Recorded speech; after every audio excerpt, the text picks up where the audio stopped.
Salut à tous, allez sans tarder, on y va, le premier vrai débriefing F1 de l'année parce que ça y est, le premier Grand Prix a eu lieu en Australie et là on va en parler, on est évidemment dans le vif du sujet. Salut Jean-Luc. Dans le vif, c'est le cas de le dire, bonjour LFB, salut à tous. Voilà donc le premier Grand Prix a eu lieu, vous le savez, Button l'a remporté devant Sébastien Vettel et Lewis Hamilton et puis on va inclure les Mark Webber parce que les 4 premiers ont vraiment fini dans un mouchoir de poche. On va parler dans quelques instants évidemment de nos Français car ils sont bien 3 au départ, vous le savez, et de tous les faits de course.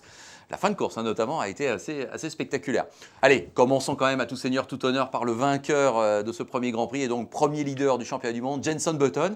Écoute Jean-Luc, moi j'ai eu l'impression qu'il avait gagné un peu à la Vettel l'an dernier, en prenant les affaires en main dès le départ et en ne donnant jamais l'impression que finalement quelqu'un allait pouvoir le battre. Qu'est-ce que tu en penses ? Écoute, oui, on peut le résumer comme ça, même si c'est toujours pareil, quand on triomphe dans ces conditions-là, en n'ayant pas l'air d'avoir été extrêmement inquiété, ça paraît entre guillemets facile.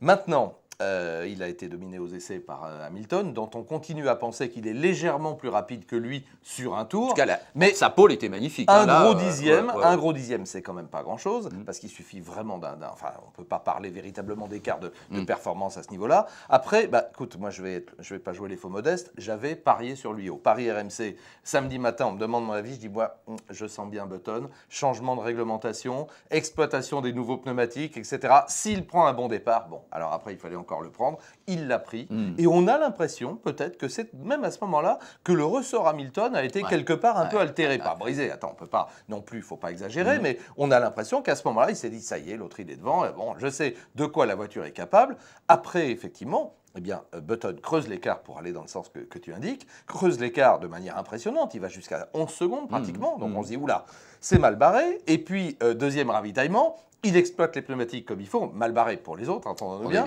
Et puis, on se dit, bon, il va y avoir le restart, c'est une nouvelle course, un nouveau Grand Prix qui démarre pour une vingtaine de tours. Et puis là, immédiatement, il les met à 2 secondes, 2 secondes et demie. On a compris que l'affaire est jouée. Et Hamilton, dans l'affaire, justement, a perdu sa 2e place parce que Vettel, on va y venir, a fait une course remarquable. Donc oui, Button, de la tête et des épaules. Et déjà, tiens, on va le faire comme ça, 10 points d'avance sur son équipier au championnat du monde. Et d'ailleurs, il suffisait de voir la tronche à la limite d'Hamilton pour comprendre. Voilà. On avait bien compris qu'à l'arrivée, il n'était pas entièrement heureux, sans doute de sa course et de cette difficulté qu'il a eu vraiment à exploiter sa pole en tout cas. Et puis déjà, une hiérarchie s'est forcément dessinée chez McLaren et c'est Button qui est devant.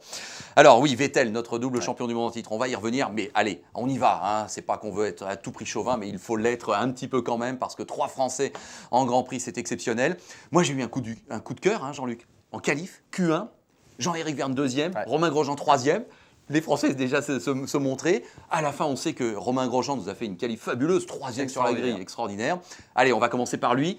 C'est lui le premier, hélas, qui nous a quittés dès le 2e tour. Hein, alors, avec Maldonado, un mot sur la qualif, si tu veux bien, qui démontrait que Romain est un type extrêmement rapide sur un tour. Vraiment, on sait qu'il a ce talent, et ça, c'est pas donné à tout le monde, hein, de tout résumer, de tout rassembler, d'être capable de donner le meilleur. Bon, après, évidemment, les 2 McLaren viennent devant, mais déjà, une qualification extraordinaire au sens premier du terme, sauf s'il réitère, j'espère que ce sera le cas, mais bon, ça va être difficile. Bon, donc ça, c'était super. Après un départ, on va dire difficile, alors apparemment des problèmes de sélection immédiatement, quelques mètres après s'être relancé, qui explique, entre guillemets, que malheureusement, il se fait passer devant un petit peu par tout le monde. Et là, on a l'impression qu'il perd peut-être une petite partie de sa lucidité. Je ne vais pas surtout dire qu'il est en aucun cas responsable de ce qui s'est produit. Mais quand tu n'es plus dans le bon rythme, quand tu n'es pas dans le bon paquet, et quand justement tu dis « Oula, gardons-nous, ne nous faisons pas ». Alors lui, on l'a vu au moment de l'accrochage avec Pastor Maldonado, qui est un pilote une nouvelle fois rugueux, viril, mais pas d'enquête de la direction de course. Ça veut bien dire que ce n'est pas une véritable agression. Je crois qu'il ne faut pas tomber non plus dans le chauvinisme et dans la francophilie à outrance. Romain, d'ailleurs, après un petit peu de recul, en est convenu. Il a commis une erreur. Il était en dehors de la trajectoire et Maldonado ne lui a laissé aucune chance. Bon voilà, incident de course, 50-50. Malheureusement, il paie l'addition. Et malheureusement, on n'a pas su ce que Romain aurait été capable de faire pour ce premier Grand Prix. On en a une petite idée, on va y venir peut-être, avec Raikkonen, qui lui remonte comme une balle d'une qualification complètement loupée, complètement foirée, et qui est très solide en course pour venir justement se hisser au 7e rang. Donc, on passera en revue tout à l'heure, bien sûr, les résultats des uns et des autres. Mais on va dire, allez, Romain Grosjean, au vu de cette 3e place sur la grille, espoir déçu, mais revanche à prendre dès le prochain Grand Prix. On a hâte de voir ça, tout à fait. Exactement. Jean-Éric Vergne, on a bien cru qu'il allait marquer 1, 2 points peut-être pour son premier Grand Prix. Et j'imagine que Jeff doit être quand même pas mal déçu parce qu'il est en dehors des points. Le dernier tour, ça a été épique. Hein. Avec toute la bande, là, il y a eu Rosberg, Perez, Kobayashi, Raikkonen, Jean-Éric et Ricciardo. Et puis finalement, il est à la porte des points. C'est un peu le sentiment qui dominait chez lui quelques minutes après l'arrivée de ce Grand Prix. C'est la déception. Alors qu'il a fait un beau Grand Prix, mais en qualif, pareil, eh ben, il est un tout petit peu derrière. Oh, rien, hein, 10 millièmes derrière Ricciardo, mais c'est Ricciardo qui est devant. Pardon. Et puis là, en course, c'est bien. Malheureusement, comme tu le dis, dans un dernier tour de folie, hein, avec un Rosberg, un Perez qui s'accroche, avec un Maldonado qui lui aussi sort de la piste. Enfin, c'était le bazar complet. Et malheureusement, il est aux portes des points. Et c'est Ricciardo, et c'est ça la frustration peut-être, qui est derrière lui à l'orée de ce dernier tour et qui se retrouve devant et dans les points. Donc là, Jean-Éric, à mon avis, il va être remonté comme une pendule pour le deuxième Grand Prix. On l'attend devant Ricciardo au qualif et évidemment devant Ricciardo en course. Voilà. Et puis le classement brut, Charles Pic, quand même, pour son premier Grand Prix, termine 15e. C'est pas si mal. Moi, j'ai eu le sentiment que Charles a fait ce qu'on lui a demandé de faire et ce qu'il pouvait faire de mieux, tenir, rouler, aller jusqu'au bout et ne pas être aussi totalement largué par son coéquipier. Contrat rempli, voilà le mot qui convient. En qualif, il est à 7 dixièmes de Glock, qui est donc une belle référence. Et en plus, il n'est pas aidé, Charles, par la pluie le vendredi. Donc prendre une nouvelle voiture qu'il découvre totalement sur une piste humide et rapide. Hein. Je rappelle que la moyenne, c'est 225 km/h sur le sec. Donc c'est vraiment délicat. Il peut la mettre dans le mur, donc il ne le fait pas. Et donc il acquiert de l'expérience. Et là, il mène son Grand Prix. Il termine, bon certes, dernier en roulant, et à un tour de Glock. Mais il termine. Donc il emmagasine de l'expérience. Contrat rempli. Maintenant, il faut capitaliser, il faut faire pareil, j'allais dire, dans le sens où acquérir de l'expérience et faire le Grand Prix dans les 2 ou 3 prochains. Et après, je pense qu'il sera, et c'est une bonne nouvelle, plus proche de Glock qu'on ne pouvait le penser. Ok. Allez, on passe en revue les autres. Vettel, 6e sur la grille, 2e à l'arrivée. Est-ce que c'est pas déjà un symbole que c'est Vettel, hein, que c'est bien lui le champion du monde en titre? Complètement. Là aussi, après ses qualifications, elle est foirée quand on est champion du monde en titre à 2 reprises et l'équipe qui a dominé, on se dit quand on est 5e Weber sur son terrain et 6e Vettel, ça ne peut pas rester comme ça. Ça n'est pas resté comme ça parce que Vettel, là aussi, il fait partie de ces compétiteurs, c'est le mot qui convient, solides en course. On va parler d'Alonso sûrement après, mais qui, même si ça s'est mal passé en qualif, ils sont là, ils ne lâchent rien. Il a dû travailler comme un malade avec les ingénieurs entre les qualifs et la course pour essayer de voir comment on pouvait éventuellement gagner, où il a perdu du temps, où ça n'a pas marché. Et puis, opportuniste comme pas deux, comme on l'a dit, avant même l'intervention du safety car, il était déjà 2e et il tient sa position, il termine à 2 secondes. Je veux dire, le meilleur est à venir pour lui, parce que des qualifs comme ça, à mon avis, il n'y en aura pas beaucoup. Ouais. Alonso 5e, c'est finalement une bonne place à l'arrivée. Pourtant, il était loin sur la grille. Et puis, c'est pas Massa qui nous a complètement rassurés sur l'état de forme des Ferrari.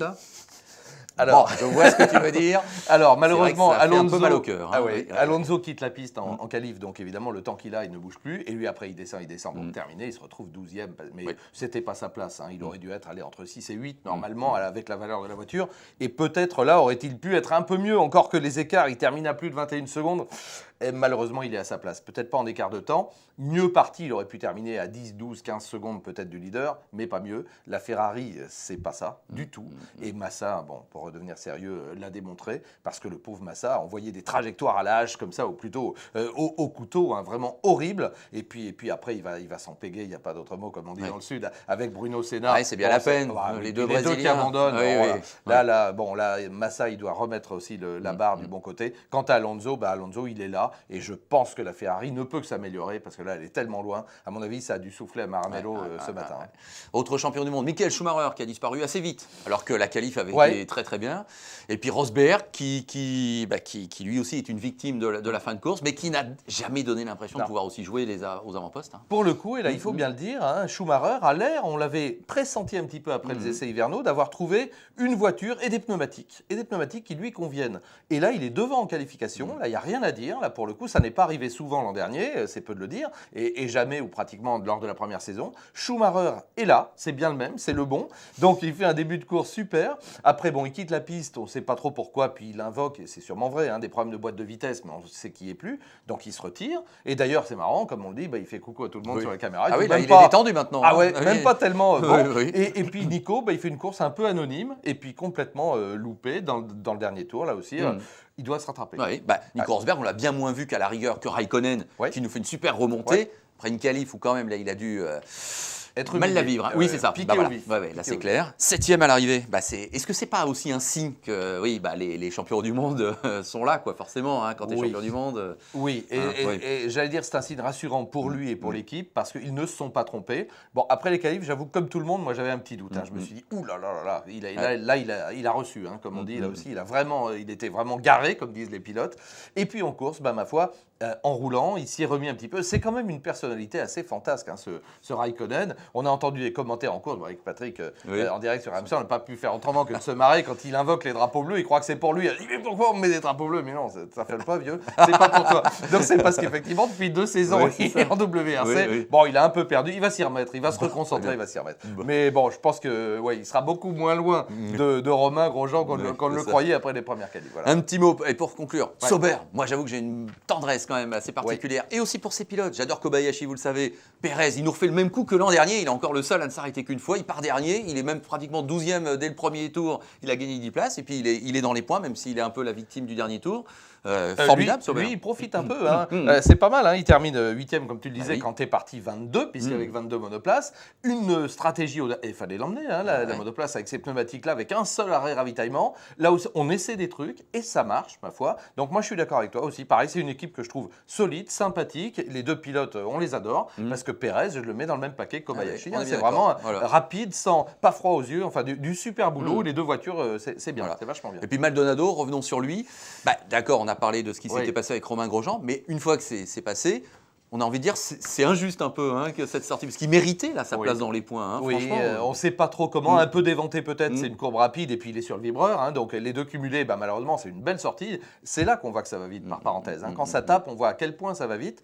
Bon, pas récompensé, surtout moi je pense à l'équipe Williams, à Frank Williams. Renault, faut-il rappeler, cette alliance magique là qui retrouve effectivement la pétillance. Bon allez, il faut que Bruno maintenant se recolle au peloton là aussi. Il faut que la deuxième Williams Renault soit là. Et moi je les vois bien, ils l'ont démontré, au niveau au moins des Sauber. Et puis on va dire un mot de Force India qu'on n'a pas trop vu en course malheureusement. Hülkenberg disparaît tout de suite, Di Resta un peu en dedans. Un peu en dedans. Mais là il y a un ventre dur de la Formule 1. C'est pas le ventre mou, c'est le ventre dur. On a vraiment le sentiment que toutes ces équipes de milieu de tableau ont vraiment des arguments à faire valoir et ça va être sympa. Tout à fait.